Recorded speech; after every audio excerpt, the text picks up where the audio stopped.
திமுக ஆட்சியிலிருந்து போற வரைக்கும் வருங்கால மக்கள்கிட்ட கோரிக்கை வைக்கிறோம். நீங்க பாத்துங்க, நாங்க திரும்ப எலெக்ஷன் ஃபார்ம் எல்லாம் கொடுப்பாரு. நீ 1000 கோடி கூட வீட்டுக்கு எல்லாம் பணம் கொடுக்காம தான் மறுபடியும் எலெக்ஷன் நிற்போம். இனி சரி போடுறது கிடையாது. திமுக ஆட்சியிலிருந்து வெளியே போற வரைக்கும் வருங்காலம் இனி பாத்துக்கலாம். வாங்க, இன்று காலையிலிருந்து எனக்கு நான் கேட்கக்கூடிய கேள்விகள முக்கியமான கேள்வி, நான் அரசியலே தொடர வேண்டுமா என்கிற கேள்வி. எதற்காக ஒரு பெண்ணாக இந்த பூமியிலே பிறந்தோம் என்று சிந்திக்க வைக்கும் அளவுக்கு ஒரு கொடூரமான செயல் சென்னையில நடந்திருக்கு. இவர்கள் எல்லாம் திமுகவினுடைய நிகழ்வுல பங்கெடுக்கக்கூடிய பொறுப்பில் இருக்கக்கூடிய தொண்டர்கள்.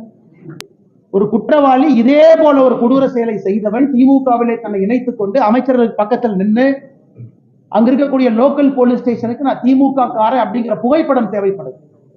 வெட்கா பண்ணையா நீங்க தான் மினிஸ்டரா இருக்கிறது, வெட்கா பண்ண.